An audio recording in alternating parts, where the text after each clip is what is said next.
adoption of your product. Today, internet and mobile probably is the best university that I've ever had. You can communicate with all of the world. So I think the ideas you've got are fantastic. The only thing is that as an entrepreneur that never build up a good team and set the big vision, but milestones and go on, never give up. You might have a lot of problems, right? But you can see the problem you're facing, your competitor will face it too. Yeah. And you think you have a lot of tough days, but your competitor may have a much easier time. You never know, right? So you say that the competition within you is not is the speed of solving the problems. For us, our story is very similar, like everybody else. We found a space on the other side. We found that entrepreneurs were working in isolation. Everybody was working from their home or from a coffee shop. And we needed to bring them together because of my business experience. I, like Cargo, dropped out of university second year. Long story, we couldn't afford it because I needed to pay for my siblings' school fees. And I had done a lot of manual labor before that. So I started my first company, I failed. Started my second one, I failed. And then my third company started working, which was buying domain names from Bulgaria, buying them at about $35 and selling them at $150 in Kenya. The reason there was a business opportunity was because people didn't have credit cards, and this was the only company that accepted Western Union. So I'd ask, you want a domain name? I'll sell you a domain name. I'll come and I'll get the domain name for $35, sell it $150 and support it for a year. And then I was lucky enough to meet Anna, who is right over here. And she invested 50,000 euros for an incubation hub. Yes, so that was the beginning. Yeah. So Anna invested 50,000 euros for an incubation hub, and we agreed that we'll bring all the young entrepreneurs we can, so we share a lot of knowledge and skills and art.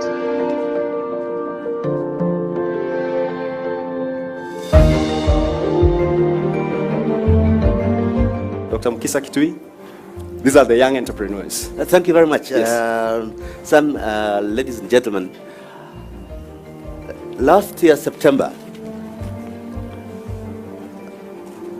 with the support and assistance of some of the most powerful people in the world, I managed to get Jack Ma to be a special envoy of UNCTAD for youth and small business.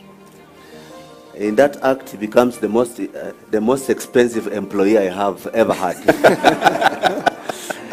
with the status of an Assistant Secretary General of the United Nations. One of the main things that made me look for Jack, and I shared with him over 2 years of things at Davos, at the World Economic Forum, is partly the story he has to tell. The tenacity of saying falling is ordinary, rising after a fall is what takes genius, is what takes guts. And that in the reality of the marketplace, most small businesses have high mortality rates. Very many businesses fail, but how would you keep trying again after it has failed? That narrative, I thought, needed to be told to the world. But there was a second thing. Some of you have just listened to me in the other room mention. By the end of 2015, global electronic commerce reached 25 trillion US dollars. That's roughly close to the combined wealth of the top 100 enterprises in the world. As I bring Jack Ma on his first ever trip to Africa, actually originally we were supposed to have the entire trip in Nairobi, but because of Kenya's ability to suspend economics when it's going to an election, I said, okay, we will have this trip to Rwanda, but on our way there we must stop in Kenya. And I'm glad that we created this possibility. And our stop to Kenya for me was first and foremost to give Jack a chance to talk to this audience, and to give this audience a chance to interrogate Jack. First, let's tell us your story. Just the first 3 years. We've watched the YouTube videos. We love them. We're inspired by them. Just the first 3 years. How did you do this? How did you do this? We want to hear it firsthand, don't we? Yeah. Yes, I think that's a very good place to start. Thank you. Well, thank you very much. This is my first morning in Africa, and I'm expecting this day for a long, long time. Well, this is the best gift I've ever got from Dr. Kitui, that this morning talking to you guys. reminds me of my early days. And I see from your eyes, from your heart, what you tell, it's the passion, the inspirations, the dream that you have. I remember 1995 when I came back from the States. I visited the USA for 29 days, and I discovered the internet. So I came back to China and said, I want to do something called internet. But there is no such word called internet before, and there's no such word called internet on the dictionary. So the government does not let me to register a company called internet. Since I had no background on technology, know nothing about computer, even to today, I know very little about computers. Because I don't think you have to know anything before you do it. The great thing I see from your eyes that I know you don't have a lot of know-hows. And those people have a lot of know-hows don't want to do it. The entrepreneurs, you start with a dream. You start with a belief. And you also have to start with a group of people, believe the dream. So I came back to China and I said I want to do something called internet. China was not even connected to the internet in 1994. So it was very difficult to convince people there is something called internet. That was tough. People say you're telling a lie. But I know this thing exists, and I know it takes time to convince people. By convincing people, it's not convincing people by words. You have to convince people by results. I made a lot of speech in the early days, and even now I still talking to a lot of people. I came here today here not to selling China products, because you have got enough Chinese products. Right? I came here to share with you the entrepreneur spirit and the dreams. This is what I learned from the other part of the world. I learned from the American dreams.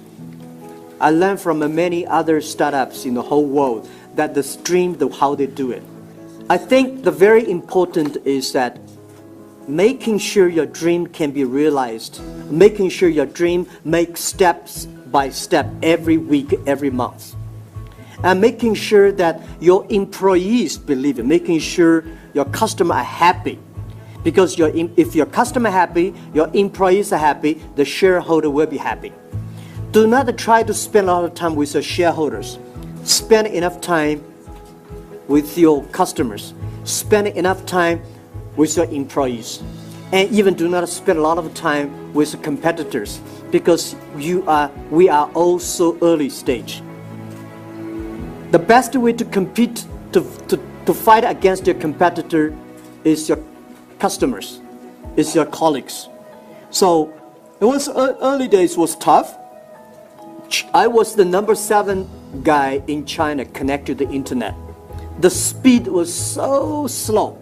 You would never imagine, because in order to prove that I was not the thief, telling people telling lies. So I invited the TV friends. I've got some university schoolmates. They work in the TV station. So I invite them to come to my room and say, with a camera, and I want to tell there is something called internet. It took us 3 hours and a half to download the first front page of my website. But at least to prove there's internet there. Yesterday when I arrived in Nairobi, the speed of internet, was so fast. It's so fast. You guys are lucky. Because it was so much better than the days when I started. And I think with such a great infrastructure of the internet you have, with so many people in the world today know about the internet, there today about more than 1.7 billion people are already online. But at that time, total China, less than like 500 people using internet. It's difficult. But as I said just now in the other room, everybody, when you have a dream, you have to dream globally, but you have to win locally. You have to survive today, but you also have to think about the future. If you do not think about the future, if you do not have a vision for 10 years later, what will you be? You will never have a great people follow you and join your company. But if you cannot survive, you go nowhere. Right? No matter how big dream is, it is a telling a lie. So the thing I proved when I started my business, I failed for 1995.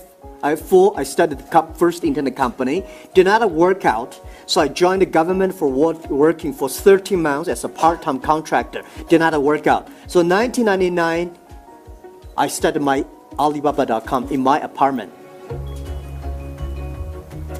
And I know I may not succeed, but I told my 18 founders that first, even if we fail, some people will win. Internet is the future. E-commerce is the future.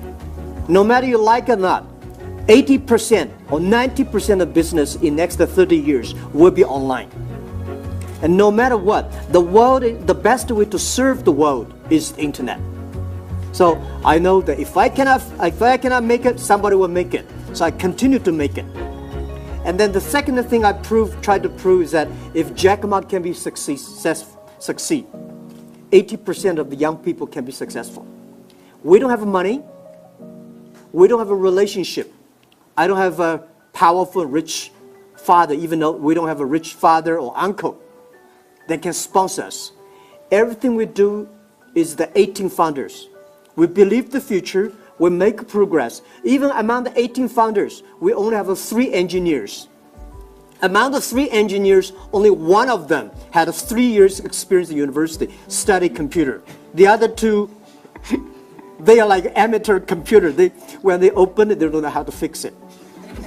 Start from there to today, we have 25,000 engineers in our company.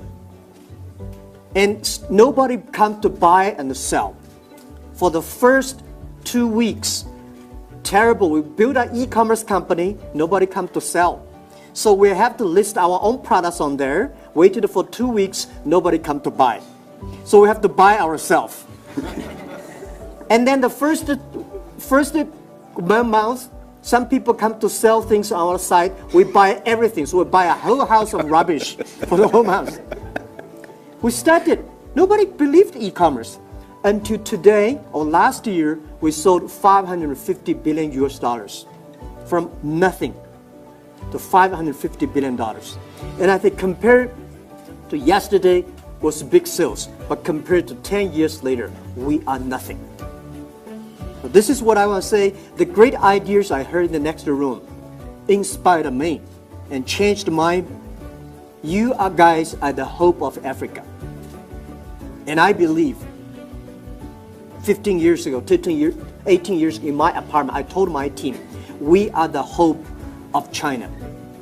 Because we are the guys without any resources. If we can make it, most people can make it.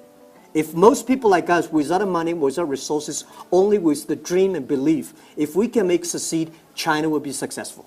You guys are the hope of Africa. Because what I see, I did not see you guys a lot of money. Because great entrepreneurs should not have money. If you have money in your mind, this is US dollars, this is RMB, and you're talking like English pounds. Nobody will work with like. If you have a good dream, if you have a plan to making progress, things will happen. And I changed my mind this morning. Just a half an hour there, I would do more things in Africa. And the only thing I want to do is not to sell products here. And I will enable you to sell your dreams all over the world in Africa. Supporting entrepreneurs is always my dream. Because I know how tough it is to be an entrepreneur. It is difficult. I never cry. I said, I only make my competitors cry. Because if I cry, I'll probably die 100 times. Because we have to encourage our team, and I say, making sure that we can survive tomorrow. As I said, before I answer your question, I want to say, this is my belief. And this is what I tell every day to myself. Today is difficult. Tomorrow is much more difficult. But the day of tomorrow is beautiful. Most people die tomorrow evening. Even today, as my size, for our company's size, I still believe today is very difficult. I have more problems than anybody here can imagine. You say, now you are big. You make billions of dollars every quarter, I have much more problems than you have. Much more headache than you have. When I was young, 18 years ago, I thought, what if I can make my company bigger? Then I can cigar, lie on the beach. I have a lot of people work for me. I thought that would. Now the company is getting bigger. My problem is getting bigger. I'm getting much busier. But this is our life. One day, when you pick up the job as an entrepreneur, this is your life. You pick up. Don't complain. Where is the opportunity? The opportunity always lies in the place where people complain. If you solve the complaint, you got a problem. You got an opportunity. This is what I believe. And also, as an entrepreneur, I think most of the projects I heard there is about platform. You guys are building a platform. The essence of building a platform, a lot of people in China want to build up a platform. The difference between build a company and build up a platform is a platform is to enable others, make other people happy. A company is to make yourself happy. This is the difference between 20th century and 21st century. If you're 21st century, if you want to be successful, making sure your employees are successful, making sure your customers are successful because you're using your services. If you can make your customers successful, your employees successful, your platform will be successful. This is the essence. And remember that. Empower others. You are empowering yourself, and you are empowering your platform. Thank you. So any questions you have? Yes, thank you very much. The question picker is Mikul Shah. You have a question about leadership. So there's a lot of entrepreneurs in the room today, and I'm one as well. We discussed our business a little bit earlier. One of the struggles that a lot of our entrepreneurs are finding is how to become leaders. And I truly believe there's a big distinguishing factor between entrepreneurs and good leaders. So my question is, are there any leadership principles that have contributed to your success as a leader, not as an entrepreneur? Leader doesn't have a fixed style, right? Some leaders good at speaking, some leaders never speak by actions. Leadership doesn't have a style. Everybody can be a leader. A good leader should have a vision. The vision is not necessarily good, because when I work in the company, when everybody was disappointed, I have to tell them. I have to see before the other people see the opportunity. When everybody excited, I have to see the disaster. Especially as a CEO of like me in the Alibaba Group, my job is to see the problems of the future. So, and kill the problems before the disaster comes. So a leader must have a vision. A leader should inspire a team. A leader should discipline a team. I learned my management skill one day. I was talking to the famous general of the United States. He was talking to a group of people, say, how do you discipline your lieutenant? He's a general. The guy who lead the first Iraq war. What's his name? Pauline Cole. Yeah, Pauline Cole. Yes. He said, you as a leader, you have to get up early before the lieutenant. You have to sleep before the lieutenant, late before after the lieutenant. You have to eat before after the lieutenant to eat. But if you have a problem with the lieutenant, what are you going to do? Fix him, remove him, and fire him. Leadership is not only about inspiring. Leadership is those people who join your company. You have to create value for him. You have to making sure in 3 years he will be different. Not because his job is different, because if the people are not different, the products will never be different. I told many people when they joined Alibaba, I say, guys, I don't know fortunate or unfortunate in joining Alibaba. we work much longer than the others, much harder. We have more problems than most of the companies. If you can survive in the Alibaba, you can survive at any company in the world because life is tough. We never promise you will be rich, you will be successful, you will promoted. But we will promise you will be a problem, you have a wrong, you will make a mistake, you have a terrible boss. We all promised. So you set the expectation, but have a good vision. So that is the way we manage the company. And I think when you hire good people, the good people believe the vision they will get. So when I visiting a company, whether it's a good CEO or not, I do not listen to the CEO. I listen to his people. If the people believe the vision, or the people believe this guy. If the people believe the vision, if the people believe this guy, this company has hope. A good entrepreneur can always tell good stories. I don't need to listen to story from you guys. I can tell your people, right? If your people, any young people in your company, he can tell me the vision. He can tell me what they're doing. That is a good company. That's leadership. Leadership is making sure everybody, when they sleep, when they drink, when they talk, when they go to the toilet, they talk your vision. And they believe it. Great. Those people who work for me, you hear what has just been said. I hope you believe in me. So I'm going to take one question. You made the first $10,000 in the first month. You're happy because you know it's not that much money. But you wonder, when do you start to start paying? When do you know it's the right time to start paying yourself? Because most entrepreneurs that I've realized that either they get a grant or funding, or they make a little money they're making, just like, you know what, I want to buy a Range Rover. They start buying too many things they don't need. But when is the right time for you to know that you can start paying yourself? Pay myself? Yes. Good question.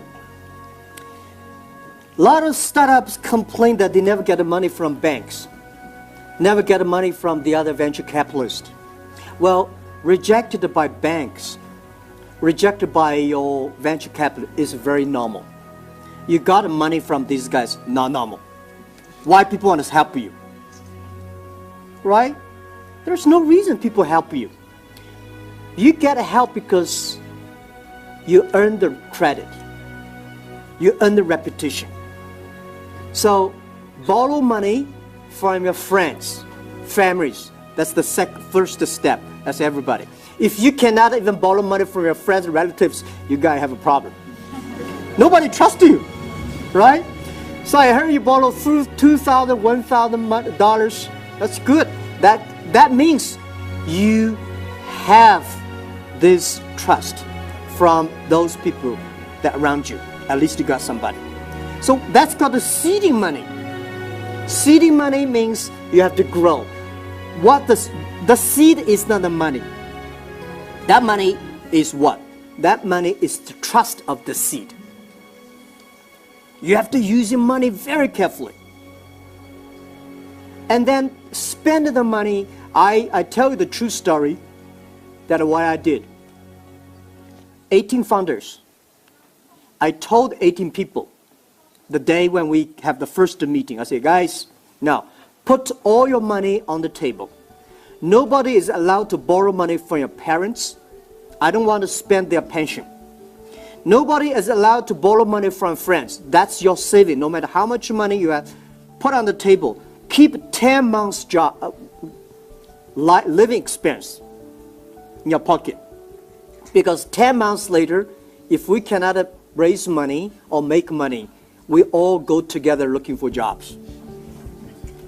And you have to live 5 minutes driving or walking distance from my apartment. So I call you, you come. And people say, we don't go home, we sleep there. And then we gathered $50,000. We thought we can last for 10 months, but we only lasted 3 months. Even if we spend every cent very carefully. Because remember, good days always come very late. tough days always come early. No matter how safe, the money is spent very quickly. So we did not have a pay for the first 8 months, even if when we raised the money from venture capitalists, $5 million, our first round, we did not have pay. And then we started to pay 500 RMB, which is like $60 a month.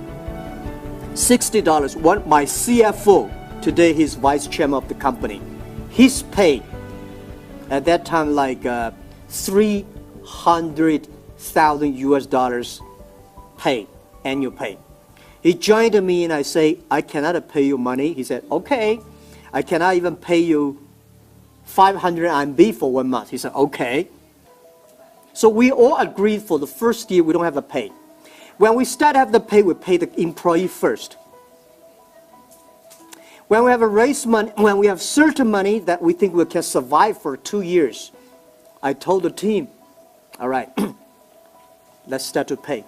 But we can never compare our pay with the other company. People say, Jack, Microsoft paid us that much, that you only can pay us that much. I said, please go to Microsoft.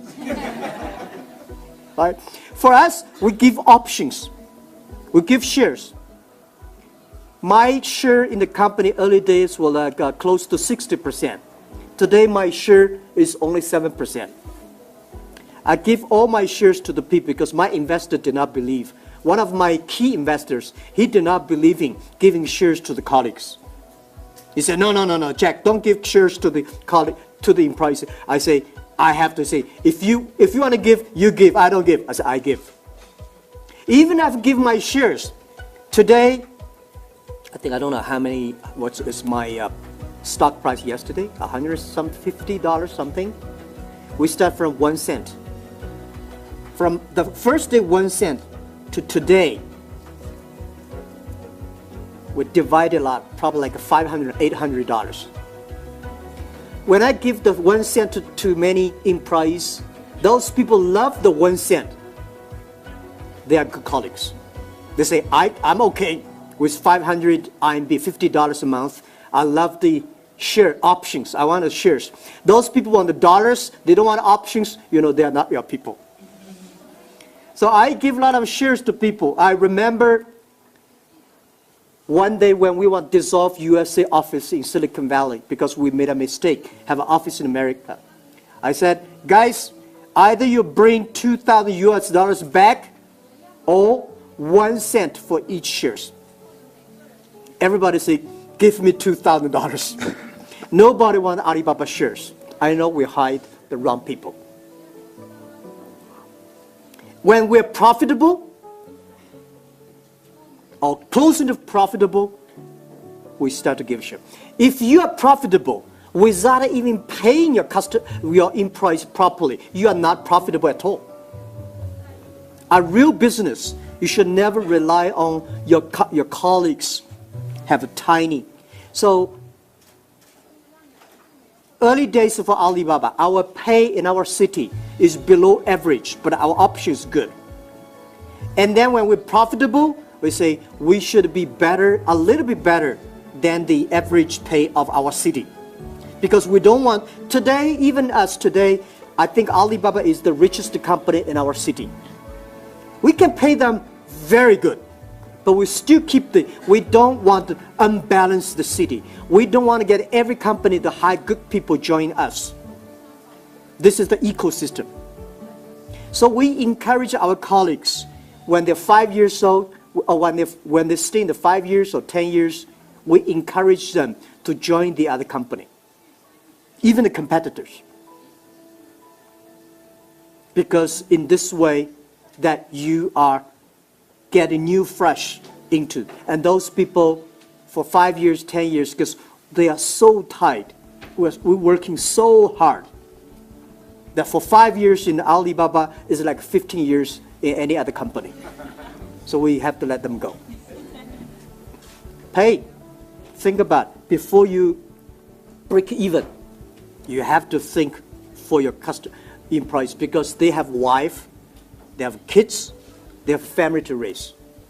You can be crazy, your people can be crazy, but you as the founder and CEO, you have to care your colleagues. Only when you care for the colleagues, your colleagues will care for your customers. That's what we believe. Wow, I guess that deserves a standing ovation, guys. Thank you so much, and all the best. Yeah. I think you guys have a great dreams, and keep on doing that. And Alibaba will do anything we can to enable you guys. So we have gone ahead and we've made you parents of 2 baby elephants. We adopted 2 baby elephants because a lot of these people here are like small baby elephants, small businesses that want to grow to big giant businesses like Alibaba. So the significance of the gift we're about to give is the fact that all your small businesses can become big giant elephants, which are giant and gentle. You pay attention to your customers, you pay attention to your employees, and then you pay attention to your shareholders. And so I will ask Dr. Kitui to come, and you have a baby elephant that you can take care of for a year, Baby Mbegu. Baby Mbegu. You will receive emails from us and from the David Chedrick Foundation about the growth of the baby elephant as much as you'll hear the news from this country. Jack, thank you very much. On behalf of this ecosystem, you have a Baby Mteto. Oh, Baby Tattoo. Baby Mteto. That's your baby elephant for the next 1 year. You'll receive email updates through Jason or yourself, and you'll get to know how the baby elephant is doing. It's at David Chedrick Foundation. If you ever decide to come into the country, just go there, say, I want to see my baby, and you'll be shown what your elephant That's did. great. Yeah? Thank you. Thank you very Thank much. you. We really appreciate it. Thank you, guys. Thank you very much. This is Alibaba DAO. We call it small is beautiful. Yes. Small is powerful. Great. Thank you. Thank you very much. And thank you so much for you supporting all these entrepreneurs. There are a lot of things I can learn from you, and Thank we you. can do together. Thank you very much. I'm honored. Thank you. I received this on your behalf, guys. Small and beautiful. So we're going to do a quick selfie. Okay. We are selfie people. We are a selfie generation. Yeah. That's how I'm going to do it.